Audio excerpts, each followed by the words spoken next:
우리 독자 입장에서 이 역사의 기록들을 수십 번 읽어도 이게 무슨 소리인지 퍼뜩 이렇게 정확하게 들어오지 않을 겁니다. 먼저 언어로이긴 하지만 스케치를 좀 해드릴게요. 우리 지난 주서부터 성경의 기록을 보면 유다왕 7세의 왕이 되었던, 그는 다윗의 후손으로서 제사장들에 의해서 깊숙한 곳에 감추어져 7년의 세월을 버텼죠. 그리고 다윗의 혈통이 보존이 돼서 어린 나이긴 하지만 7세에 왕이 됩니다. 왕이 되고 난 다음에 그는 스승, 영적인 아버지죠. 대제사장의 가르침을 따라서 그래도 나라를 잘 통치를 지금까지는 해오고 있어요. 문제는 뭐냐 하면 성경 역대기를 비교해서 기록을 살펴보면 그가 갑자기 달라집니다. 근데 그 분기점이 놀랍게도 자기를 감추어줬고 왕으로 옹이하기까지 지켜주었고, 왕이 된 이후에도 영적인 스승이 되어서 말씀으로 나라의 경영을 잘 도와주었던 대제사장이 죽고 나서부터 요아스는 확 달라집니다. 이제 그것은 우리가 이제 역대기를 비교하면서 나중에 살펴볼 기록이고, 오늘 열왕기 하에 단선적이고 단편적으로 나타난 현상은 그는 어쨌든 헌금도 많이 거두었고, 또 성전 개선하는 일도 진척이 있었고, 그리고 수리도 전혀 지장 없이 수리를 하고 남을 정도로 성도들이 열심히 헌금을 했어요. 그리고 그동안 태만했던 대제사장들도 일일이 회개 감사를 따로 안 해도 재정이 정확하게 쓰일 곳에 쓰여지는 성실함을 보였습니다. 그래서 16절까지는 성경을 보더라도 아무 문제가 없어요. 모든 일이 잘 되고 있어요. 예를 들면 이런 거죠. 일하는 사람들은 자기 자리에서 일을 하고, 성도들은 열심히 성전 재건에 대한, 수리에 대한 일에 동참을 해주고, 제사장들도 과거처럼 그러질 않고 열심히 산당을 제거하고 꾸준히 온 나라가 하나님의 선한 계획을 따라서 지금 집중하고 있어요. 그런데 17절에 보면, 사실 오늘의 가장 문제가 17절서부터인데, 그때에 아람 왕 하사엘이 올라와서 가드를 쳐서 점령하고 예루살렘을 향하여 올라오고자 하므로, 여러분 모든 일이 그렇게 순조롭게 차질 없이 신앙을 다시 복원해서 성전 수리도 진척이 되어가고 있었어요. 근데 그때 갑자기 하사엘이라는 아람 왕이 쳐들어와요. 예루살렘을. 먼저는 가드를 먹어버립니다. 가드는 저 블레셋 지역의 그 해변가에 자리 잡은 조그마한 마을인데, 거기를 거점으로 해서 예루살렘을 공격하기 위해서 갑자기 쳐들어와요. 그래서 왜 이렇게 장면이 갑자기 바뀌지? 전혀 필름이 마치 끊어져 가지고 다른 필름이 붙은 것처럼 장면이 이렇게 확 바뀌어요. 12장 1절서부터 16절까지는 모든 일이 다 순조롭게 착착착 진행이 돼요. 그런데 17절에 들어오면서 장면이 확 바뀌어요. 마치 다른 필름을 갖다 붙인 것처럼. 그래서 역대기를 살펴보니까 16절과 17절 사이에는 많은 시간이 공간이 있었어요. 그래서 열왕기하는 이 기자 자체가 그 공간에 벌어진 16절과 17절 사이에 큰 공백의 시간에 벌어진 기록들을 생략을 해버리고 지나가고 말았어요. 그래서 오늘 이 밤에 우리가 조금 집중해서 결국 뭘 살펴봐야 이 뚝 전혀 다른 장면으로 잘라진 것 같은 이 흐름을 자연스럽게 이해할 수 있는 거 하니 역대기를 봐야 됩니다. 그래서 자막을 좀 띄워주실까요?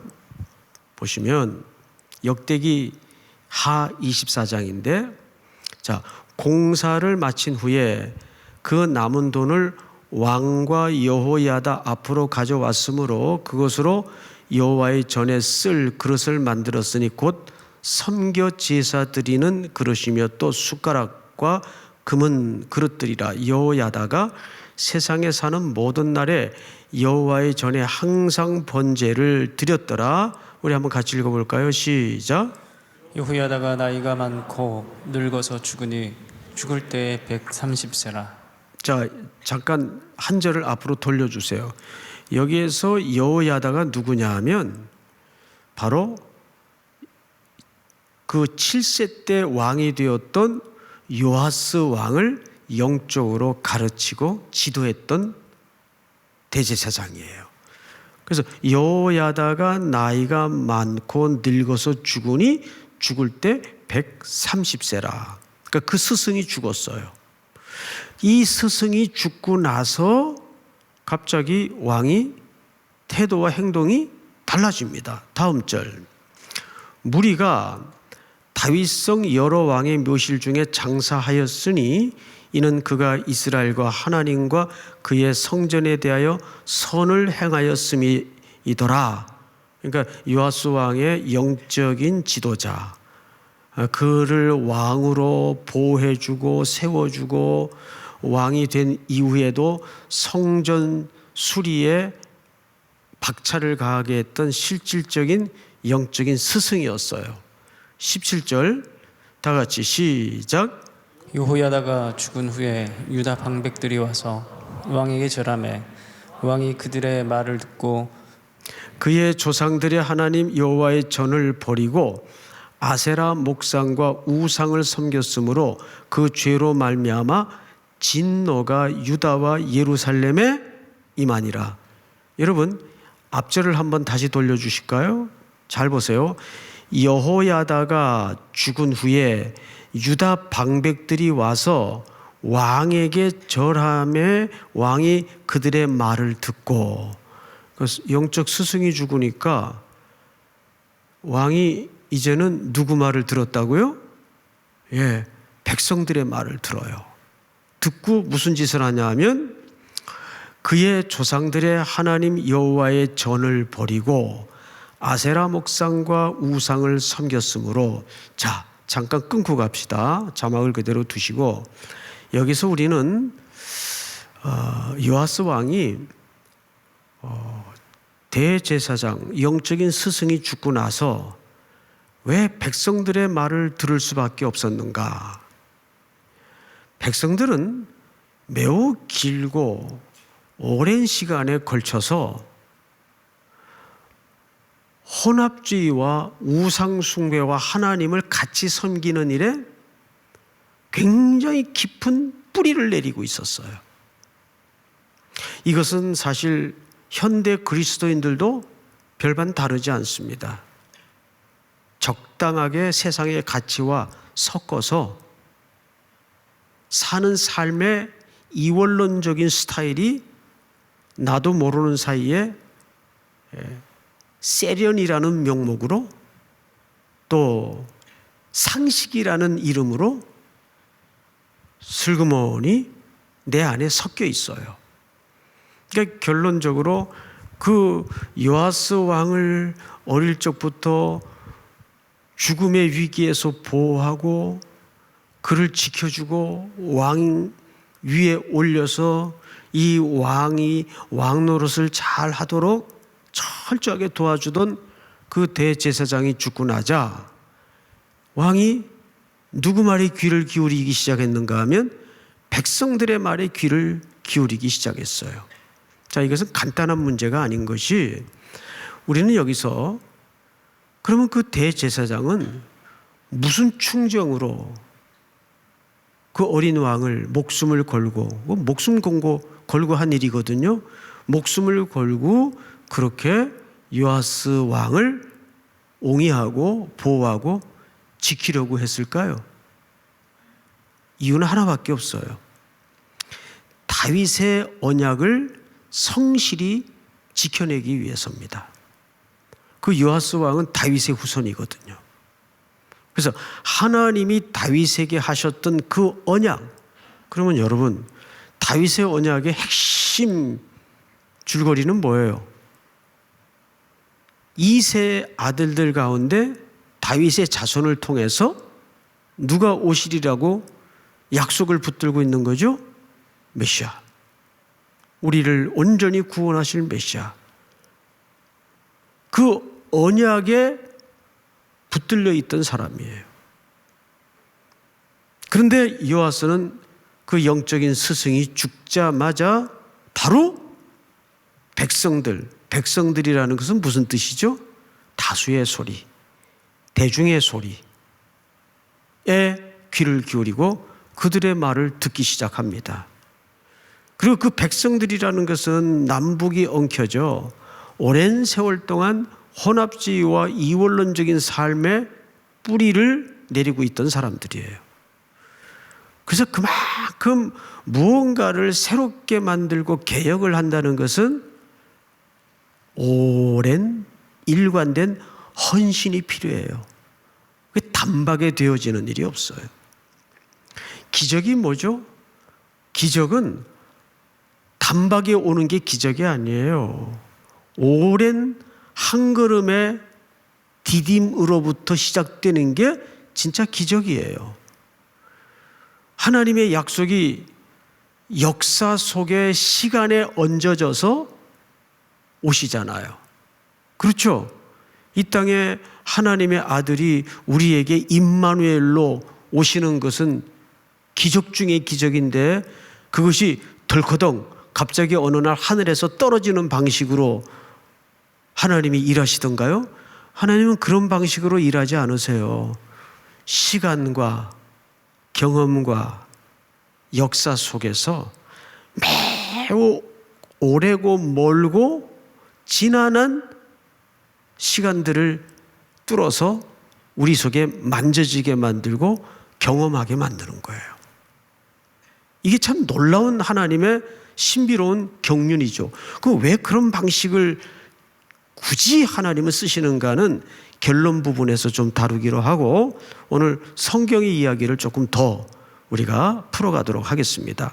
12장 17절을 다시 보시면, 그때에 아람 왕 하사엘이 올라와서 가드를 쳐서 점령하고 예루살렘을 향하여 올라가고자 하므로, 우리 두 번째 참고 구절을 좀 띄워주실까요? 자, 이 대목은 어떤 대목인가 하면, 엘리야의 후계자인 엘리사가 이미 아람 왕 하사엘이 왕이 될 것과 그 왕이 되어서 어떤 일을 하게 될 것을 앞에 예고한 예언의 장면입니다. 보십시다. 하나님의 사람이 엘리사를 얘기하는 거죠. 그가 부끄러워하기까지 그의 얼굴을 쏘아보다가 울었어요. 우니 그랬어요. 누구를 쏘아봤을까? 자, 다음 절. 하사엘이 후에 오늘 기록의 현장에서 왕이 된 아람 왕이죠. 하사엘이 이르되 내 주여 어찌하여 우시나이까 하는지라. 엘리사가 대답합니다. 네가 이스라엘 자손에게 행할 모든 악을 내가 알미라. 그러니까 엘리사가 하나의 예언의 퍼포먼스로 하사엘의 눈을 뚫어지게 쳐다봐요. 쳐다보다가 울었어요. 그래서 하사엘이 너무 놀래가지고 내 주여, 선지자니까 그렇게 부를 수 있겠죠? 왜 그렇게 우십니까? 했더니 대답이 네가 이스라엘 자손에게 행할 모든 악을 내가 알미라. 네가 그들의 성에 불을 지르며 장정을 칼로 죽이며 어린 아이를 맺히며 아이벤 부녀를 가르리라. 네가 훗날 왕이 되어서 이러이러한 일들을 내 백성 이스라엘에게 하게 되는 도구가 될 거다. 자, 다음 절 다 같이 시작. 하사엘이 이르되 당신의 개 같은 종이 무엇이기에 이런 큰 일을 행하오리이까 하더라. 엘리사가 대답하되 여호와께서 내가 아람 왕이 될 것을 내게 알게 하셨느니라 하더라. 네, 다음 절. 여기가 끝이군요. 이미 그러니까 열왕기하 12장의 이 장면은 8장에서 앞서 누가 이미 내다보고 있었어요? 엘리사가 이 아람왕 하사엘이 일어나서 혼합주의와 불신앙의 불순종의 길을 걷고 있는 내 백성 이스라엘을 처단하는 하나님의 인간 병기로 쓰임 받을 것을 내다보고 울었다 그 말이에요. 쏘아보다가. 근데 그 말 그대로 100% 정확하게 얼마 있지 않아서 하사엘은 아람의 왕이 되고 그 아람의 왕이 된 하사엘은 예루살렘을 향해서 진격에 들어옵니다. 근데 그때가 언젠가 그 말이에요. 어느 때일까요? 이스라엘 백성들이 오랜 헌신을 하다가 대제사장이 죽고 나서 요아스 왕이 누구 말에 귀를 기울이기 시작할 때? 그렇죠. 백성들의 말에 귀를 기울이기 시작할 때, 그리고 그들은 급기야 하나님의 소리보다는 시대의 소리, 사람의 소리, 사람의 방법의 쏠림 현상을 드러내고 있을 때 하사엘을 아람의 왕으로 세워요. 이 아람은 당시 이방 나라요, 이방 왕입니다. 뭘 얘기하는 거죠? 이방마저도 사실 그 경영의 주권자는 누구 손에 있다는 얘기일까요? 하나님 손에 있다는 얘기예요.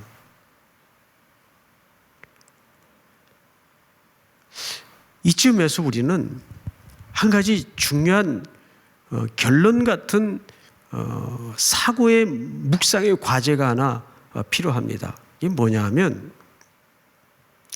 자, 오늘 그토록 요아스의 영적인 스승이 그 목숨 걸고 요아스 왕을 유지시키려고 했고 보호했고 왕으로서 잘 임무를 감당하도록 도와주려 하다가 숨을 거두자 나라는 급전직하로 떨어집니다. 근데 그 앞서 죽은 대제사장은 왜 그렇게 집요하게 요아스에 대한 충정을 다했다고요? 다윗의 언약 때문이에요. 그런데 다윗의 언약의 핵심이 뭐예요? 오실 그리스도에 대한 소망이에요. 그리고 그렇게 그리스도는 역사 속에 실제로 우리에게 은혜라는 선물로 주어졌단 말이에요. 여기서 우리가 생각해 봐야 될 과제는 하나입니다. 우리는 이렇게 다 신앙생활을 배우잖아요. 십자가에서 예수님이 모든 걸 완성하셨다. 여러분 그 사실 믿으시죠? 예, 모든 걸 완성하셨어요. 우리 죄의 문제도, 우리의 삶의 궁극적인 승리까지도 주님이 다시 오시는 그날 우리는 모두가 완성된 모습으로 그분과 함께 왕노릇 하리라는 그 약속도 이미 그리스도 안에서는 이루어져 있어요. 이루어져 있는데 우리가 이 시간이라는 과정 속에서 걸어가는 하루하루는 왜 이렇게 끝이 없고 막막한 것 같고 우왕좌왕하게 만들고 전전긍긍하게 만드냐 그 말이에요. 그 이유가 뭘 것 같아요, 여러분? 요아스는 결국 오랜 헌신을 하다가 그 헌신이 중간에서 폭망을 한 겁니다. 이게 우리 인간의 또 다른 한 축의 모습이에요. 우리 지난주 베드로가 배반한 진짜 이유에 대해서 배웠죠? 두 가지라고 말씀을 드렸어요. 하나는 그가 참으로 스승의 뒤에 배반의 비수를 꽂았을 때 그를 진짜 돌이킨 근본적인 동기는 두 가지였다. 신문을 위해서 끌려가시던 주님이 누가복음에 보면 몸을 돌이키세요. 몸을 돌이켜서 누구의 눈을 정확하게 쳐다보십니까? 세 번째 스승을, 주님을 맹세하여 저주하며 모른다 부인하고 있는 제자의 눈을 깊숙한 눈으로 뚫어지게 쳐다보세요. 그때 베드로가 뭐가 생각이 났다고요? 말씀이 기억이 나서 그랬어요. 그러면 베드로가 근본적으로 돌이킨 동기는 주님과의 시선이에요. 그리고 그 시선 속에서 하나님의 말씀이 기억나 밖에 나가서 심히 통곡하니라. 어느 신학자가 이 장면을 이렇게 썼어요. 결국 우리의 회개도 주님이 나를 향하여 돌아서니까 우리가 회개하는 거예요. 다시요. 우리가 돌아서는 게 회개가 아니에요. 주님이 나를 향하여 몸을 돌이키자 베드로가 회개의 시작이 이루어진 거예요. 회개마저도 우리의 결단이, 우리의 돌이킴이 동기가 될 수 없습니다. 우리 신앙생활이라는 건 그래서 오랜 지난한 헌신이 쌓아지는 거거든요. 근데 우리의 오랜 헌신이라는 것이 맨날 악에 받쳐가지고 뭐 여러분들 얘기하는 게 아니고 제 얘기하는 거예요. 맨날 악에 받쳐가지고 얼마나 더 해야 됩니까? 맨날 이런 소리나 기도하면서 하고 앉았고 여기서 뭐 얼마나 뭘 또 더 해야 됩니까? 이런 막 숨이 가빠가지고 이런 비명 같은 기도가 나올 때가 있거든요. 여기서 뭘 더 어떻게 해야 됩니까? 그런데 끊임없이 주님은 우리의 일상 속에서 그걸 원하시거든요. 그러니 일관성을 가지고 오랜 헌신을 만들어낸다는 것은 그렇게 생각처럼 쉬운 일이 아니고 그걸 감당할 실력이 우리는 안 돼요. 요한수도 그를 가이드해 주던 영적인 스승이 무너지니까 바로 누구의 소리에 귀를 기울여요?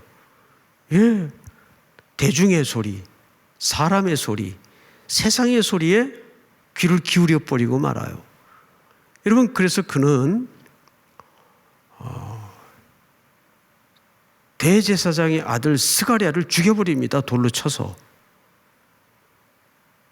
그리고 그도 끔찍한 말로를 맞이하고 말죠.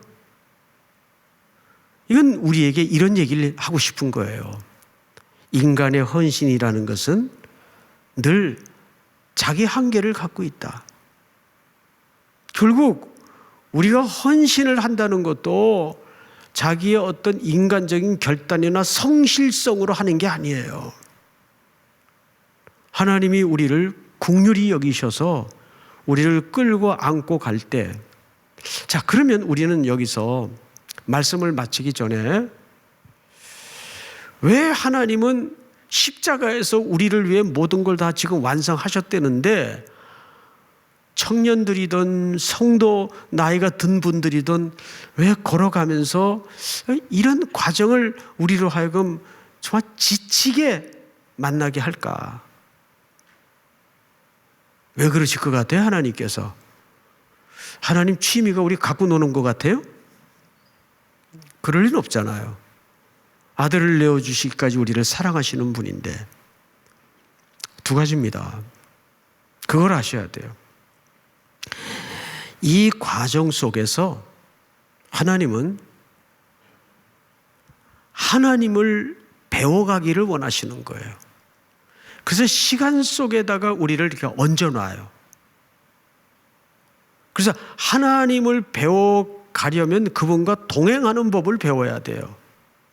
나중에는 철이 하나님 손에 붙들려서 철이 들다 보면 처음에는 가는 길 자체가 너무 고단하고 힘들고 다리도 아프고 미치겠고 죽겠어요. 그러다가 살금살금 신앙에 철이 들기 시작하면 어떤 심성의 변화가 일어나죠. 이제는 가는 길에 초점이 맞추어지질 않고 이분하고 걸어가는 것 자체가 흥겹고 즐거운 쪽으로 전선이 바뀌어요. 우리를 이 자리까지 원하시는 거예요. 표정이 그럴 줄 알았어요. 다시요. 한 가지만 더 얘기할게요. 다시 똑같은 얘기인데 처음에는 하나님이 우리 손을 붙들고 어딜 가자 그래요. 그래서 처음엔 이 무슨 길인지도 모르고 징징거리면서 끌려가요. 그러니까 어린데 아직 다리도 아프고 길은 끝나지 않을 것 같고 답답하고 뭐 재미도 없고 그래요. 그렇잖아요. 처음에. 그런데 길을 걸어가면서 애가 점점 자라죠. 자라면서 아버지하고 같은 방향으로 이 수많은 사연들을 공유하면서 걸어가는 게 이런 재미구나. 이런 즐거움이구나. 그게 어느 날 훅 들어와요. 거기까지를 우리로 하여금 동행하기를 원하시는 거예요. 그래서 십자가에 예수 그리스도를 통해서 모든 걸 완성해 주셨지만 우리로 하여금 그 시간을 겪고 경험하게 만들면서 아버지를 알아가고 그리스도와의 동행이 무슨 즐거움인가를 배워가게 만드는 거예요. 심성 자체를, 신앙 자체를. 여러분, 그분과 손에 질질 끌려가지고 걷다 보면 살살살 다리에 알통이 생기고 허벅지에 근육이 붙어서 크죠? 자라죠? 그러면서 어느 날 주님과 동행하여 걷는다는 것이 무슨 즐거움이고 어떤 명예고 어떤 특권인지 그때야 알게 되는 거예요. 여러분, 내가 얼마나 주를 위해서 헌신했는데 그거 자랑할 게 아니라 특권이라고 생각을 하셔야 돼요. 예? 그게 특권이에요. 믿습니까? 예. 아무나 그 비밀을 누릴 수 있나요? 그래서 지금 여러분들 가는 길이 답도 안 보이고 이유도 모르겠고 다리는 아프고 그런 시간들이 연이어진다 할지라도 그 사정에만 너무 집중하지 마시고 그때 주님과 동행하는 맛을 들려야 돼요. 이야, 하나님이 살아계시네. 조금씩 눈이 떠져가는 거예요. 믿습니까? 네. 우리 찬송 하나 하십시다. 312장 그리고 기도하겠습니다. 312장 너 하나님께 이끌려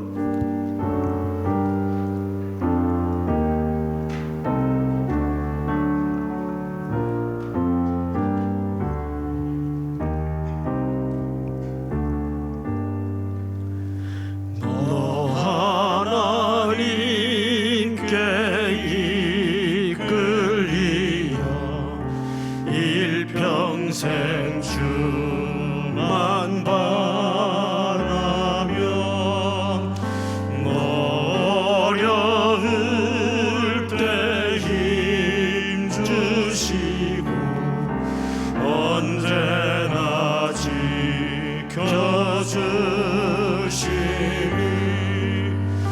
주 크신 사랑 믿는 자 그 반석 위에 서리라. 너 설레는 맘 가다듬고 희망 중 기다리면서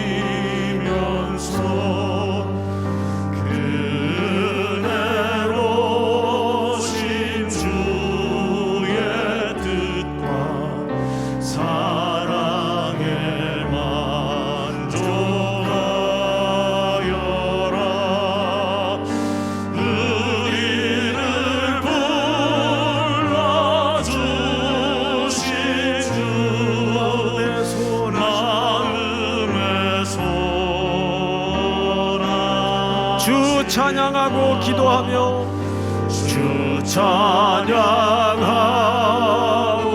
기도하며 내 몸은 힘써 다하라. 주 약속하신 모든 은혜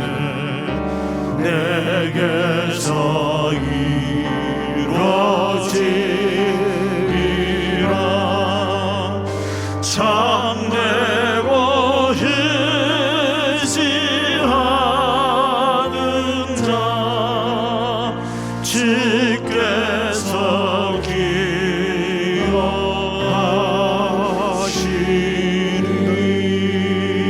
기억하시리. 아멘. 우리 한번 눈을 감으십시다. 하나님은 그 길 끝에 우리로 하여금 무언가를 성취하고 이루어내라고 말하는 게 아닙니다. 나와 함께 이 길을 한번 걸어보자. 그 말은 우리식 표현으로라면 이렇죠. 오늘을 잘 버텨내라. 오늘이라는 시간과 그 경험을 잘 감당해라. 그래서 우리가 하나님을 향하여 부유해지는 것을 원하십니다. 오늘 주신 말씀 붙들고 성도로 산다는 것, 헌신이라는 것은 단박에 결과를 내고 끝나는 단선적인 신앙의 덕목이 아닙니다. 아주 길고 오랜 과정이죠. 그 과정 끝에 우리는 상상도 할 수 없었던 하나님의 부여를 경험하게 될 겁니다. 오늘 이 밤에 여러분들이 갖고 나온 수많은 인생의 숙제들이 그러한 것을 눈뜨게 하는 도구가 될 것입니다. 이 시간 한번 다 같이 여러분들이 오늘 이 밤에 가지고 나온 제목들을 놓고 또 금요일마다 여러분들이 엎드려서 기도하는 오랜 기도의 제목들이 있을 겁니다. 그 제목들을 놓고 우리 한번 주여 부른 다음에 소리내어 통성으로 기도합니다. 다 같이 소리내어 기도합니다. 주여.